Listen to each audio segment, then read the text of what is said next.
ሌላው እስመ ቅንዓተ ቤትከ በልዓኒ በሚለው ርዕስ የመጀመሪያውን ተነጋግረናል። ከ3 ነጥብ ሰጥተን ነበር። ከ3ቱ የመጀመሪያው ስለ ቤተ መቅደሱ ለምን አምላካችን ፈጣሪታችን ኢየሱስ ክርስቶስ ለምን ቀናኢ የሆነ ብለን ነበረ። ለሱ መልስ ሰጥተናል። አሁን ደግሞ ኢየሱስ ቤተ መቅደሱን ለምን እና እንዴት አድርጎ አጸዳው ወደሚለው እንሄዳለን ማለት ነው።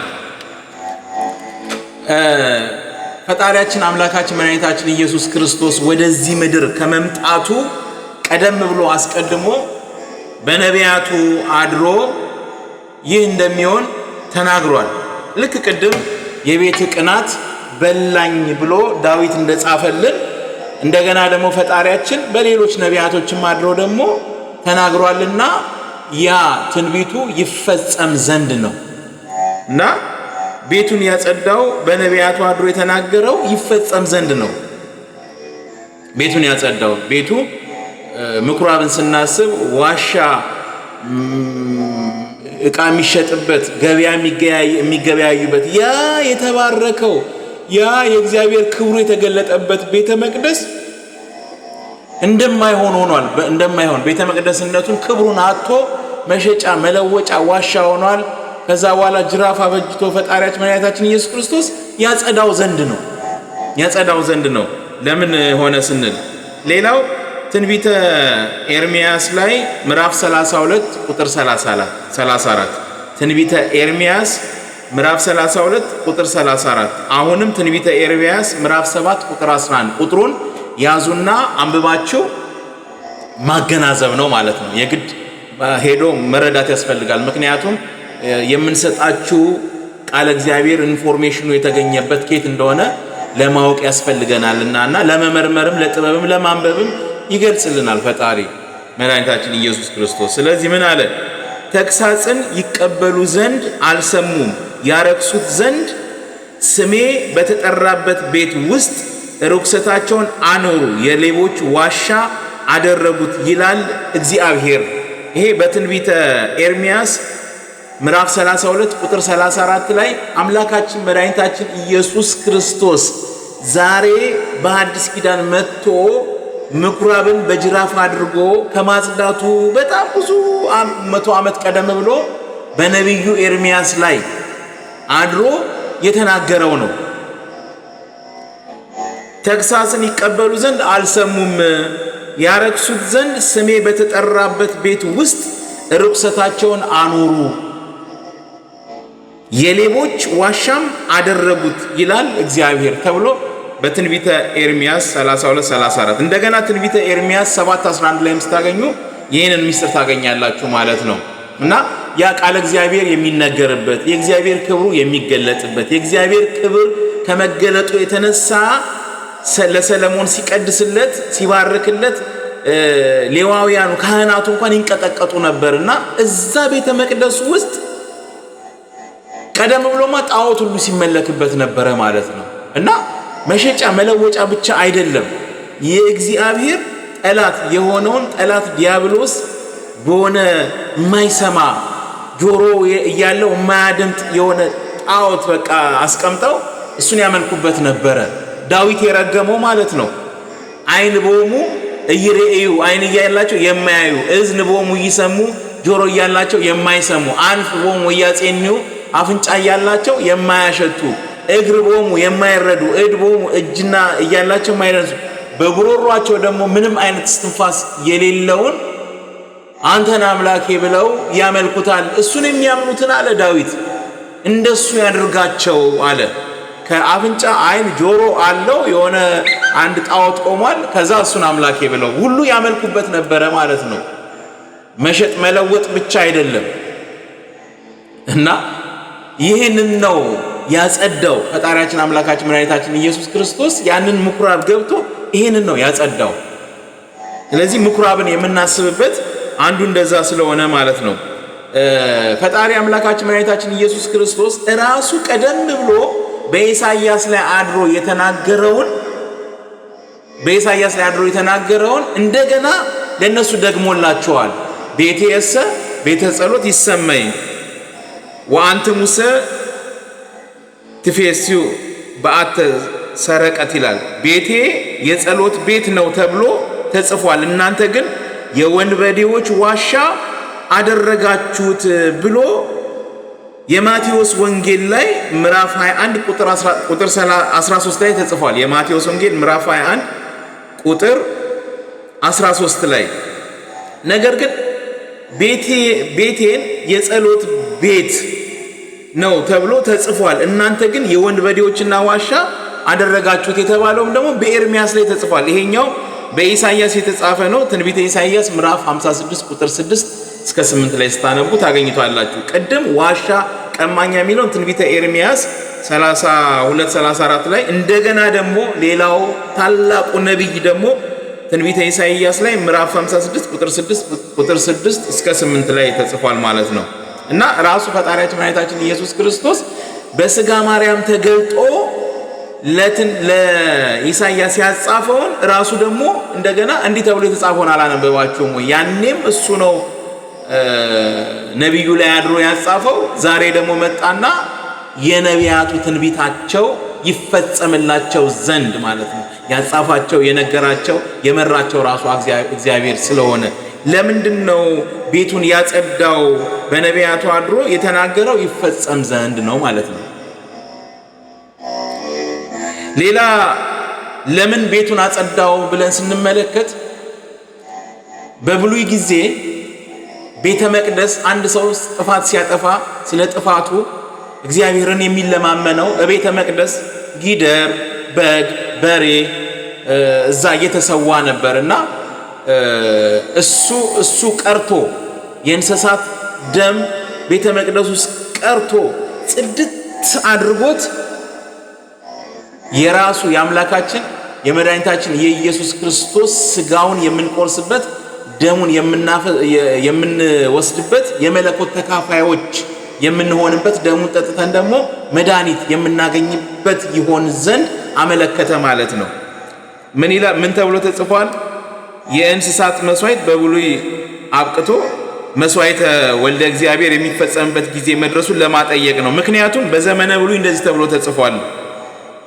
አንድ ሰው ስለ ኃጢአቱ ወይም እግዚአብሔርን የበደለ እንደሆነ የተመረጠ ጊደር ያመጣና የተቀባው ካህን እጁን በጊደሩ ላይ ራሱ ላይ አድርጎ የሰውየውን ኃጢአት ጊደሩ ይወስዳል። ከዛ በኋላ ጊደሩ ወይም ወይፈኑ ይታረዳል ማለት ነው። ዘሌዋውያን ምዕራፍ 4 ቁጥር 1 ላይ እስከ መጨረሻ ብታነቡት ይሄንኑ ነው የሚገልጸው። ዘሌዋውያን ምዕራፍ 4 ቁጥር 1 ላይ። ስለዚህ ይሄ በብሉይ ጊዜ ነበረ ማለት ነው። በብሉይ ጊዜ ይሄ ስለነበረ ካሁን በኋላ ግን ቤተ መቅደሱ ውስጥ መስዋዕት የሚሆነው አምላካችን መድኃኒታችን ኢየሱስ ክርስቶስ ነው። ለዛ ነው አንድያ ልጁን ልኮ እስከ መስጠት ድረስ ቤዛ አንድያ ልጁን እስኪሰጥ ድረስ ይህንን ዓለም እንዲሁ ወዶታል የተባለ ተቀዳሚ ተከታይ የሌለውን አንድ ልጁን እስኪሰጥ ድረስ ይህንን ዓለም ወዶታል ተብሎ የተባለው ማለት ነው።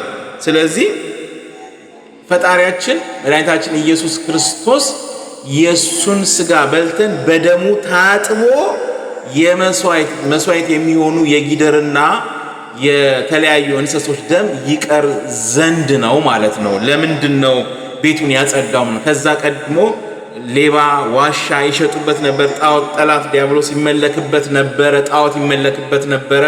እንደገና ደግሞ የእንስሳ ደም ስለ ሰውየው ኃጢአት እንስሶቹ የሰውየውን ኃጢአት እጃቸውን አድርገው ካህናቶቹ ዘሌዋውያን ካህናቶች የተቀቡት እጃቸውን አድርገው በእንስሳው ላይ ስለ ሰውየው ኃጢአት እንስሳው ይታረድና ደሙ ይረጭ ነበረ።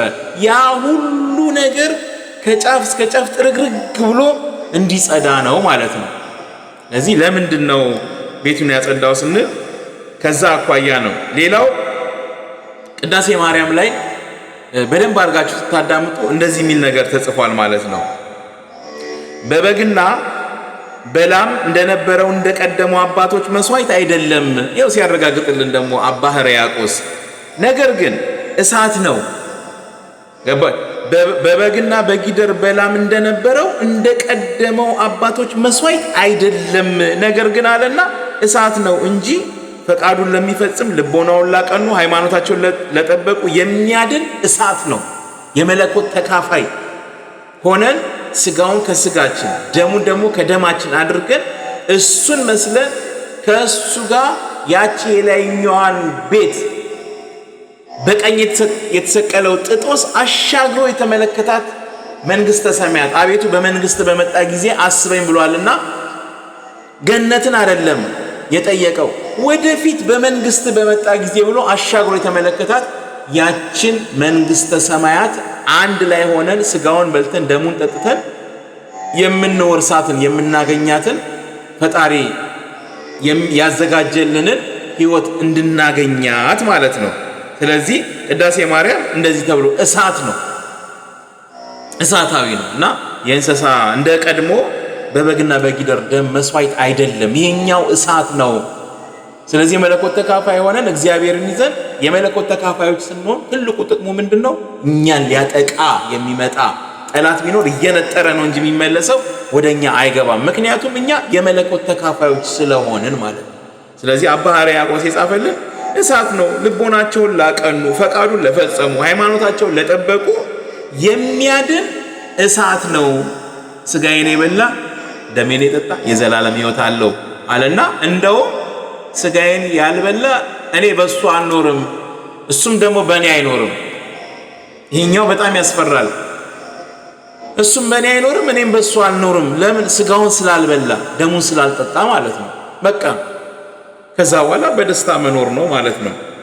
ሌላው ደሙን የሚያረጋግጥልን የመጽሐፍ ቅዱስ ጥቅሶች ወደሙ ለኢየሱስ ክርስቶስ ያነጻነ እምኩሉ ኃጣውኢነ፣ ወደሙ ለኢየሱስ ክርስቶስ ያነጻነ እምኩሉ ኃጢአታችንን በሙሉ ደሙ ያጸደዋል። አንደኛ ዮሐንስ ምዕራፍ 1 ቁጥር 7 ላይ እንኩ ይሄ ስለ አዲስ ኪዳን የሚፈሰው ደሜ ነው ይህ ነው ብሎ በማቴዎስ 26:28 ላይ ሰጥቷል ማለት ነው። ቅድም እንደተነጋገር ነው ለምንድነው ያጸዳው ስንል በሱ ፈጣሪያችን ለኛ መስዋዕት ባደረገልን ደሙ መስዋዕት በሆነልን ደሙ ያ ቤተ መቅደስ ጸድቶ በእንስሳት የሚረጨው ደም ጸድቶ ይሄ ነው የሚፈሰው ደሜ ነው ለኛ ማለት ነው። በሲኦልና በዮርዳኖስ ተቀብሮ የነበረው የዕዳ ደብዳቤ ተቀዶ ለኛ ዘላለማዊ ሕይወት ይሰጠን ዘንድ ነው። ይሄ ስለ አዲስ ኪዳን የሚፈሰው ደሜ ይህ ነው ብሎ ያንን ደም ሰጠን። ያ የተሰጠን ደሙ ምሳሌነቱ የፈጣሪያችን የአምላካችን የመድኃኒታችን የኢየሱስ ክርስቶስ አማናዊ ደም ነው፣ መድኃኒት ነው የሚያጸዳ። ኢየሱስ ክርስቶስ ጽዋ መድኃኒት ለዘይጸሞ የተባለው ሲጠጡት መድኃኒት ይሆናልና በዛ ነው። ሌላው እግዚአብሔር አንድያ ልጁን ተነጋግረናል። ወምድርኒ ትገብር ፋሲካ ታጺባ በደመ ክርስቶስ፣ ወምድርኒ ትገብር ፋሲካ ታጺባ በደመ ክርስቶስ፣ በደሙ ምድርን እጥብ አድርጓታል ማለት ነው። ስለዚህ ከመታጠብ የተጀመረው ግን ከዛው ከቤተ መቅደሱን ነው አጸዳልንና በምሳሌ አድርጎ ሰጠን። ስለዚህ ምኩራብን የምናስብበት በዚህ የተነሳ ነው። ሌላው ብርሃነ ዓለም ቅዱስ ጳውሎስ ምን ብሎ ጽፎልናል? የዘላለም ቤዛነት አግኝቶ አንድ ጊዜ ፈጽሞ ወደ ቅድስት በገዛ ደሙ ገባ እንጂ በፍየሎችና በጥጃዎች ደም አይደለም ይለናል። ዕብራውያን ምዕራፍ 9 ቁጥር 12 ላይ አንድምታው አንዳንድ ጊዜ ቃለ እግዚአብሔሩ ግር ሲላችሁና አልገባ ሲላችሁ ወደ ደሙ አንድምታው መሄድ አለባችሁ። የማቴዎስ ወንጌልም የማርቆስ ወንጌል ሁሉም አንድምታ አላቸው እንዲገባን ማለት ነው። መጽሐፍ ቅዱስ ብዙ ጊዜ ስትመለከተው ርዕስ እየሰጠ ነው የሚሄደው። ርዕሱን የሚያብራሩልን ግን መጽሐፍቶች አሉን። የኢትዮጵያ ኦርቶዶክስ ተዋሕዶ ሀብታም የምንሆንበት በዚህ ነው። ርዕሱን የሚያብራሩልን አሉ። መጽሐፉ ላይ የተጻፈውን እንዲህ ለማለት ተፈልጎ ነው ብለው አባቶች ከእግዚአብሔር ጋር ተነጋግረው ለኛ ቀለል አድርገው አስቀምጠውልናል እና የዘላለም ቤዛነት አግኝቶ አንድ ጊዜ ፈጽሞ ወደ ቅድስት በገዛ ደሙ ገባ እንጂ በፍየሎችና በጥጃዎች ደም አይደለም። ለምንድን ነው ያጸዳው ስንል የፍየል የጥጃ የበሬ የተለያዩ እንስሳት ታርዶ የሚሆነው ደም ጸድቶ ፈጣሪያችን አምላካችን መድኃኒታችን ኢየሱስ ክርስቶስ ውድ ስጋውን ቆርሶ ክቡር ደሙን አፍስሶ ለኛ የዘላለም ሕይወትን ሰጥቶናል ማለት ነው። ለዛም ነው ካህናቶቹ ኑ ወደኛ ብለው ይጠራሉ፣ ያስተምራሉ። ኃጢአትን ያልሰራ የለም፣ ኃጢአተኛን አይጸየፍም ፈጣሪ። ደጋግም የምናገረው ኃጢአተኛን በባህሪው አይጸየፈውም። ኃጢአትን ግን እና ጠላት ዲያብሎስ የኃጢአት አለቃ የሆነው ጠላት ዲያብሎስና ኃጢአትን ይጸየፋል። ኃጢአተኛ ሰውን ግን አይጸየፈውም። የመጣውም ለሱ ስለሆነ ማለት ነው። ብዙ ጊዜ እኔ እኮ አልጸድቅም በራሳችን እየተመራን ወደ ጨለማ የምንሄድ ሰዎች አለን። ተስፋ በመቁረጥ ራሳችንን አስንፈን ስንፍናን ቤተሰብ አድርገን ከእግዚአብሔር የምንርቅ ጠላት ዲያብሎስን ደግሞ የምናስደስት ሰዎች አይደለን።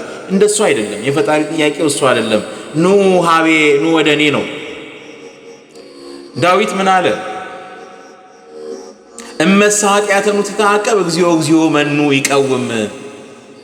መዝሙር 129 ላይ አለ። አንተ ኃጢአትን አትጠባበቅም እንጂ አንተ ኃጢአትን ብትጠባበቅ ኖሮ አንተ ፊት ማን ይቆማል አለ። አንተ ኃጢአትን አትጠባበቅም እንጂ አንተ ኃጢአትን ብትጠባበቅ ኖሮ አንተ ፊት ማን ይቆማል አለ። እንደውም እሱ በኩራት ኢይመውት ነው የሚለው፣ አልሞትም። ዘንበለ ዘአሃዩ በሕይወት እኖራለሁ። አጊተሰ አገቱኒ መክበብን እስከበቡኝ ወበስመ እግዚአብሔር ሞእክዎሙ በእግዚአብሔር ስም አሸነፍኳቸው ነው የሚለው። በእግዚአብሔር ስም ጠላት ዲያብሎስን አጋንንትን የሚመጡብንን ጨለማውን በሙሉ ማሸነፍ እንችላለን። ማንን ይዘን? እግዚአብሔርን ይዘን። ለዛ ነው እመሰ ኃጢአተኑ ትተዓቀብ እግዚኦ እግዚኦ መኑ ይቀውም። አንተ ኃጢአትን አትጠባበቅም እንጂ ኃጢአትን የምትጠባበቅማ ቢሆን ኖሮ አንተ ፊት ማን ይቆማል? አትናቴዎስ በቅዳሴው ላይ እችኑ ቃል ከዳዊት መዝሙር ላይ ስቦ አምጥቶ ቅዳሴው ላይ አስቀምጧታል። አባታችን አባ ጊዮርጊስ ላይ ደግሞ በሰዓታቱ ላይ አስቀምጦታል። ሃሌሉያ ሃሌሉያ ሃሌሉያ እመሰ ኃጢአተኑ ትተዓቀብ እግዚኦ እግዚኦ መኑ ይቀውም። አንተ ኃጢአትን አትጠባበቅም እንጂ አንተ ፊት ብትጠባበቅማ አንተ ፊት ማን ይቆማል? እመሰ ኃጢአተኑ ትተዓቀብ እግዚኦ እግዚኦ መኑ ይቀውም ብሏልና እግዚአብሔር ጋር ለመምጣት ቀጠሮ በፍጹም በሚቀጥለው ዓመት በዚህኛው ጊዜ አይባልም። ምክንያቱም የመጨረሻው መጀመሪያ ላይ ነን ያለ ነው። ስለዚህ መዘጋጀት ተዘጋጅቶ መኖርን የመሰለ አያል ነገር የለም። ምን ሊቀር በዚህ ዘመን ምን እንዳይመጣ ከእግዚአብሔር ጋር መኖር መደሰት ነው፣ አስደሳች ነው። በተከዛችሁ ጊዜ የሚመጣ ጰራቅሊጦስ ነው፣ መንፈስ ቅዱስ ነው የሚመጣው። መንጽሔ ነው፣ ያነጻል። መጽንሔ ነው፣ ያጸናል። ከሳቴ ምስጢር ነው፣ ምስጢር ይገልጻል። መስተፍሲ ነው፣ ያስደስታል። መስተፍሲ ሁሉ ጌጋ ይላል፣ ያስደስታል። አስደሳች አምላክ ነው ያለን። ስለዚህ ከክርስቶስ ጋር እንድንኖርና ጨለማውን እንድናስወግድ ፈጣሪያችን መድኃኒታችን ኢየሱስ ክርስቶስ ቤተ መቅደሱን ጽድት አጽድቶ ሰጥቶናልና እኛ ሄደን ስጋውን በልተን ደሙን ጠጥተን የበረከት የመለኮት ተካፋዮች ሆነን ጠላት ዲያብሎስን አሳደን የምንኖር እንድንሆን ይፍቀድልን። እስመ ቅንዓተ ቤትከ በልዓኒ የቤት ቅናት በልታኛለች። ስለዚህ ነገረ ምኩራብን የተመለከተ ምስጢራዊ ቃለ እግዚአብሔር በዚህ መልኩ ተነጋግረናል። በመጻጉዕ እስከምንገናኝ ድረስ ደግሞ እግዚአብሔር ጠብቆ ፈቅዶ እሱ ይጠብቀን። ፈቅዶ ለዛን እንድንበቃ ክብር ምስጋና ይሁንልን። ድንግል ማርያም ከፊት ከኋላ ትምራችሁ። ቅዱስ ገብርኤል በመዓልትም በሌሊት ይጠብቃችሁ። ቅዱስ ሚካኤል እስራኤላውያኑ በጨለማ እንደመራቸው በብርሃን እንደመራ በአማላጅነቱ በምትሄዱበት መንገዱ ሁሉ ሁላችሁንም ይምራችሁ። የያዕቆብ ስም አምላክ ይቁምላችሁ። ከመቅደሱ ረድኤት በረከቱን ይስጣችሁ። በመከራችሁ ጊዜ እግዚአብሔር የምትፈልጉትን ሁሉ ይስጣችሁ። ስለ አንዱ ፋንታ 30 60 100 ያማረ ፍሬ አፍርተን የክብሩ ቀዳሾች የመንግስቱ ወራሾች ጠላት ዲያብሎስን የምናሳድድ እንድንሆን እግዚአብሔር ይርዳን። እንደዚህ ነበሩ እነዚህ ሰዎች። አሁን ግን እንደዚህ ሆኑ ከመሆንም ከመባልም እግዚአብሔር በቸርነቱ ይጠብቀን። ወስብሐት ለእግዚአብሔር።